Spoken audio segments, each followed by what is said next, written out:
Since it's my birthday, I've decided to give you all a special treat.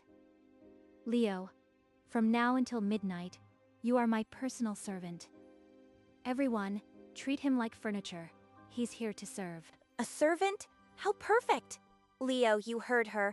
Fetch me a drink while you are at it. What are you waiting for? Bow. This is your role.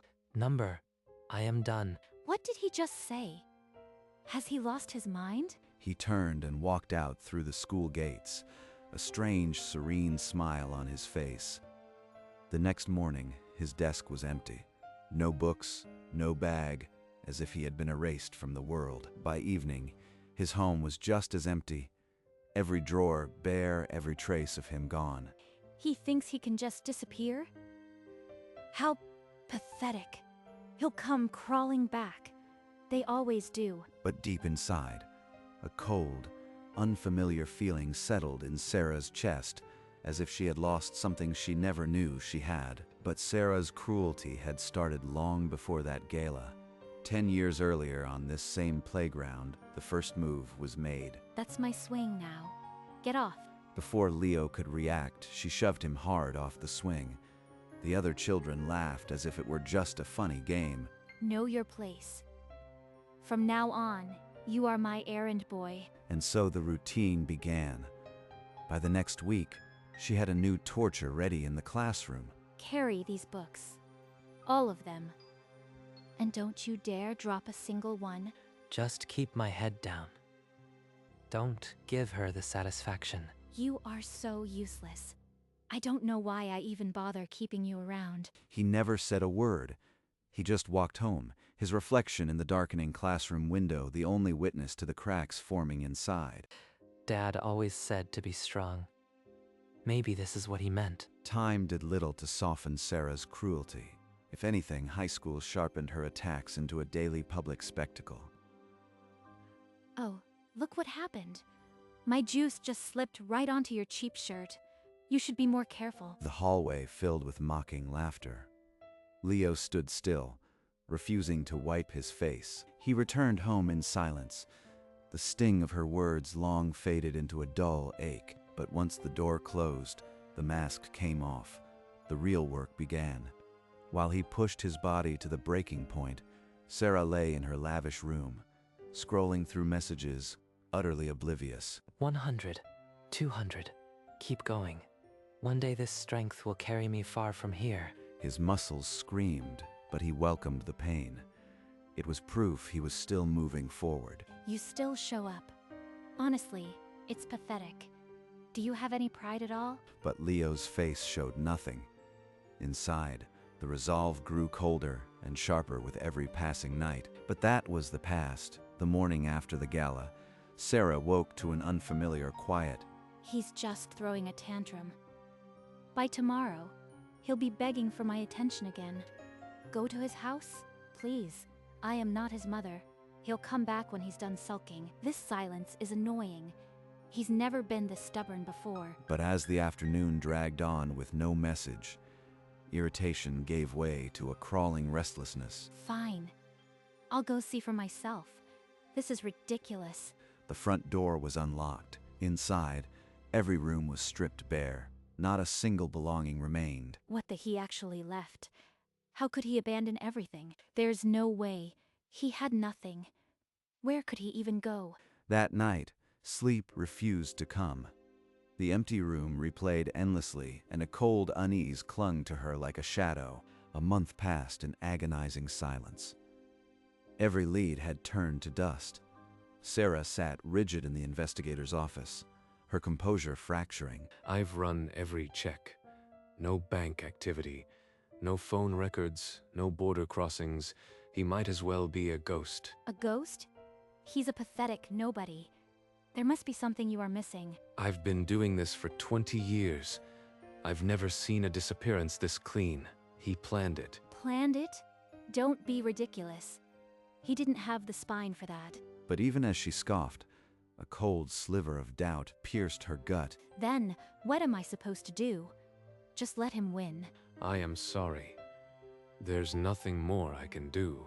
That evening, alone in the school cafeteria, Sarah stared at her untouched tray, the whispers around her suddenly deafening. Why does it feel like I am the one who lost? The days that followed were no kinder. Her friends started to whisper, not just about Leo, but about her. Sarah, you've been ignoring everyone for weeks. What's going on with you? Mind your own business, Mina. I don't need to explain myself to you. But her words couldn't hide the truth. She barely attended class, drifting through the halls like a ghost. Why can't they just leave me alone? They never cared about Leo anyway. Every night, the same dream. His serene smile as he walked away, the sunset glowing behind him. That smile. It won't leave me alone. She'd wake in the dark, reaching for a presence that wasn't there, the chill of the empty room swallowing her whole. Look at me. Dark circles, trembling hands. This is his fault. The whispers in the hallways grew sharper. Some said she drove him away. Others wondered if something worse happened. The whispers in the halls became a roar she couldn't ignore. Sarah found herself returning to that empty house, her heels clicking on the dusty floor. What had I missed before? Every room is bare, but this time I'll search like a woman possessed. There was nothing in the closets, nothing in the drawers. Then she felt a loose floorboard under her heel. She dropped to her knees and pried it open with shaking fingers. A manila envelope lay beneath, coated in grime. Inside was no letter, just a single photograph. A mountain range cloaked in mist, completely unfamiliar. He kept this secret. A place I've never seen. Why would he hide this? This isn't random. He left it for me. A final message I can't ignore. Where are you, Leo? She sank onto the dusty floor. The photograph clutched against her chest like a lifeline. A new obsession took root. The next morning, Sarah was back in Ren's office, the photograph burning a hole in her clenched fist. You have to know this place. I found it hidden under his floor. That's the Greyvale Range. No one goes there. It's been a dead zone for decades. Dead zone. But Leo must have gone there. Why would he keep this otherwise? What aren't you telling me? There's something about that mountain. There's an old rumor. A master craftsman vanished into those peaks decades ago. They say he looked just like your boy. Looked just like Leo? A craftsman? Leo never touched a tool. This makes no sense. A craftsman. That can't be a coincidence. He wanted me to know this. She could already see the fog-shrouded peaks in her mind, a place that had swallowed a legend, and now, perhaps, the boy she spent a decade breaking. I am going to find you, Leo. Even if I have to walk through hell itself. In the days that followed, Sarah's world shrank to a single point, a mountain she'd only seen on a faded photograph. Why do they keep calling? School? Friends? Parties? None of it matters now. Her parents' voices became distant static. Their worried glances went unanswered. I need to confirm something. That mountain is calling me. She typed the train schedule with trembling fingers. One-way ticket, leaving at dawn. There's no turning back now. I have to know the truth. A simple bag was all she packed. No luxuries. Just a change of clothes in the photograph. The door to her empty house clicked shut behind her, the sound echoing like a final judgment. Maybe I'm crazy, but crazy feels more honest than pretending I am fine. By the time the sun rose, Sarah was on a train headed into the mist. She left behind everything, except a promise to herself. The train stopped at a silent platform swallowed by fog. The village at the mountain's base seemed frozen in time. This place feels like a forgotten dream. But if Leo came here, then so can I. An elderly man sat outside a tea shop, his eyes sharp despite the years. She showed him Leo's photo. Please, have you seen him? He would have been alone, determined. The old man nodded slowly. Years back, a boy wanted to learn from the mountain hermit, became his apprentice. Apprentice. He came here to learn, not just to run. He had a plan all along. The photograph trembled in her hand. Leo wasn't a victim vanishing. He was a boy chasing a future so far from her shadow. I thought I broke him, But he was building something stronger all those years. The mountain hermit. Where can I find his workshop? I need to see him. The old man pointed up the winding trail into the fog. Without another word, Sarah began the climb, the photo still clutched like a compass. The trail narrowed into a steep wall of rock and mist. Each step sliced through silence, the path unforgiving. The air is so thin. My legs feel like lead, but I can't stop. Not now. Her boots slipped on loose gravel, sending her crashing onto a jagged stone. Blood welled from her palm, dripping onto the photograph. A scratch, just a scratch. I've endured worse. I just never let myself feel it. She pressed her back against a cold boulder, rain mixing with sweat on her forehead. The mountain offered no comfort. I was horrible. Every single day. Why couldn't I just stop? I made him my punching bag for 10 years, and now I am chasing his ghost just to say sorry. Pathetic, but I have to go. Even if he hates me forever, I have to hear it from him. Wiping blood and rain from her face, she pushed off the boulder and staggered onward into the thickening fog. You survived me for 10 years, Leo. I can survive this mountain for one day. As dusk swallowed the mountain, the trail vanished beneath her feet. Fog pressed in from all sides. No, no, no. Where is the path? I can't see anything. She stumbled blindly, branches clawing at her clothes, until her legs gave out beside a frozen stream. This is it. I am going to die here, and he'll never know I came. But then, through the damp haze, a soft orange glow flickered between the pines. A light. Someone is there.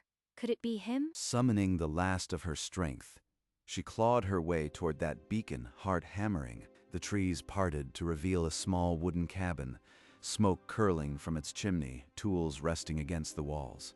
This is his workshop. He's really here.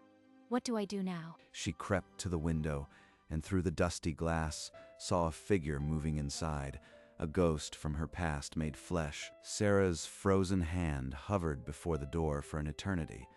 Then 3 knocks shattered the mountain silence. The door creaked open, revealing Leo, older, calmer, with a serenity that stung more than rage ever could. I wondered when you'd find this place. He knew I'd come. He left that photo on purpose. Leo, how could you be so calm? Come in. It's too cold to talk on the doorstep. Inside, a fire crackled. Wood shavings littered the floor, and the air smelled of cedar and tea. He gestured to a low table, and they sat opposite each other, the steam from 2 cups the only movement between them. I don't know where to begin. I've thought about this moment for months, and now... The fire popped, and for a long moment neither spoke. Outside, the wind howled, but inside, time felt suspended. Finally, Leo set down his cup. When he spoke, his voice was measured, each word like a stone dropped into still water. Every night I trained until my body broke. Not to fight back, not to endure more. I trained so I could walk away. And, for a moment, Sarah saw not the boy she bullied, but a silhouette doing push-ups alone in a dark room, night after night. Why leave the photo then? If you were so determined to escape, why give me a clue? The photo was a goodbye. But maybe it was also a test to see if you'd ever search for the person behind the punching bag. A test. He wanted me to understand, but I had to earn it. Part of me wanted you to see that I wasn't just your victim. I was someone with my own will, and I used it to leave everything behind. The weight of his words pressed down on her, a decade of cruelty reframed in a single gentle sentence. I have no right to ask this, but did you ever hate me? Leo didn't answer immediately. He traced the rim of his cup, as if searching for the right words in the steam. Hate you? Number. I tried to, but all I ever felt was pity. You needed control so desperately. The word pity hit Sarah like a physical blow. The tears she'd held back since the gala finally surged. I mocked you, humiliated you, made you my servant. Every day I reminded you that you were nothing. The swing, the juice, The parties where I forced you to stand in the corner. I needed you to feel small. I hated myself for needing you there, and I took it out on you. I was the real monster. She clutched the table's edge, her voice fracturing into sobs. I know. Leo's voice held no cruelty, only a tired understanding. That lack of anger destroyed her completely. Can you ever? Is there any way to make it right? Please, Leo, tell me there's something I can do. Leo gazed into the fire, the silence stretching like a held breath, heavy with years of unspoken pain. I forgave you a long time ago, Sarah. That wasn't what this was about. Then what? Why did you have to vanish so completely? I needed to become my own person. Not your victim. Not your servant. Just me. But I need you to come back. Please. I don't know how to be without you. This is my home now. I've found peace here. I won't leave it. His calm was absolute, a fortress she could never breach. Inside her, something finally surrendered. So this is it. He's really gone. And it's my fault. You don't need me to be whole, Sarah. You never did. I think I finally understand. Thank you for letting me come. She rose on unsteady legs, the weight of a decade slowly lifting, leaving only the ache of goodbye. Before Sarah could turn away, Leo reached to his workbench and lifted a small object from the shavings. Take this. I carved it a few months after I arrived. It helped me remember why I left. He placed a tiny wooden bird in her palm, wings half spread as if ready for flight, the grain smooth from countless touches. A bird. He's telling me to fly. To be free, just like he is now. It's beautiful. I don't deserve this. Maybe not, but wanting to change is the first step. I'll try. I promise. I'll try to be someone better. Someone you wouldn't have needed to run from. She clutched the bird to her chest, the fragile wood warm against her palm, a spark of hope amidst the sorrow. You don't need me for that. You never did. With a final nod, she turned toward the door, the wooden bird a warm weight in her hand as the mountain trail waited below, the mountain path unspooled beneath her feet, each step lighter than the last. She didn't look back. I am leaving something behind here. Not just Leo, the old me. By the time she reached the village, the fog had lifted, and the train station shimmered in pale sunlight. She found a seat by the window and pulled out the little wooden bird, its wings catching the light. He gave me wings. Now I have to use them. The countryside rushed past, but her gaze remained on that tiny carving, a compass for the future. As the train rolled into the city, she caught her reflection in the glass and almost didn't recognize the girl staring back. I look different, lighter, like someone who might actually be okay. I can't undo what I did, but I can choose what comes next. The brakes hissed, and the platform doors opened. Sarah stepped out into the city, the wooden bird nestled in her coat pocket, a silent promise against her heart. The lavish apartment was gone.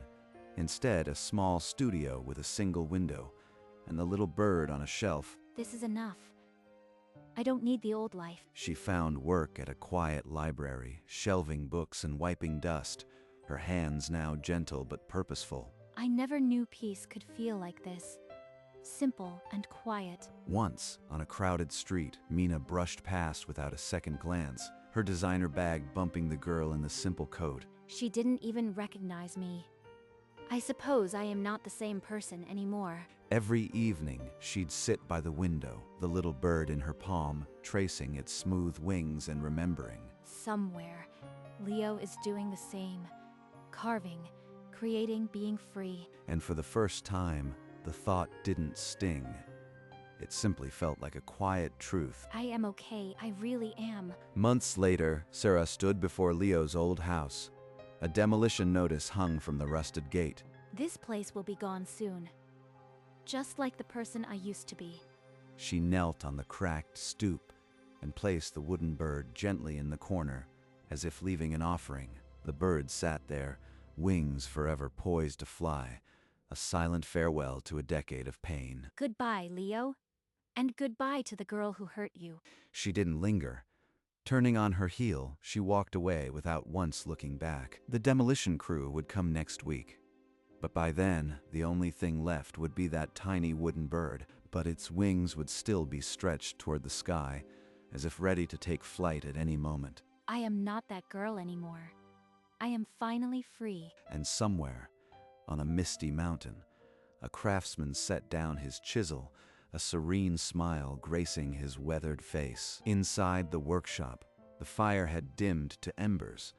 On a small shelf beside the window, two objects caught the fading light. One was the mountain photograph, edges soft from handling. The other was new, a wooden figurine of a girl, her hair flowing, her expression at peace. The girl was unmistakably Sarah, not the bully, but the person she might have been, captured in gentle cedar curves. Beside the figurine, a faded class photo. Sarah's young face was circled, not in anger, but in quiet remembrance. He had kept her, after all, not as a wound, but as a reminder of the past he had chosen to release. The carving was fresh. Shavings still clung to its base. A work finished today, perhaps as her train pulled away. Leo had asked for nothing, but in his silence, he had given her a second chance. The photograph, the bird, the figurine, a quiet cycle of pain, turned into something that could finally rest. Outside, the mist swirled. Inside, the little wooden girl watched over the workshop with eyes that held no reproach. And somewhere far below, a woman walked forward into a life she had never dared to imagine, carrying nothing but a promise. Leo pushed open the cabin door and stepped into the swirling mist, the damp air cool on his skin. From his pocket, he withdrew the old mountain photograph, the same one he had left behind all those months ago. He gazed at it for a long moment, then folded it carefully and tucked it back into his apron, a quiet ritual completed. Inside, he picked up a fresh block of cedar from the pile beside his workbench.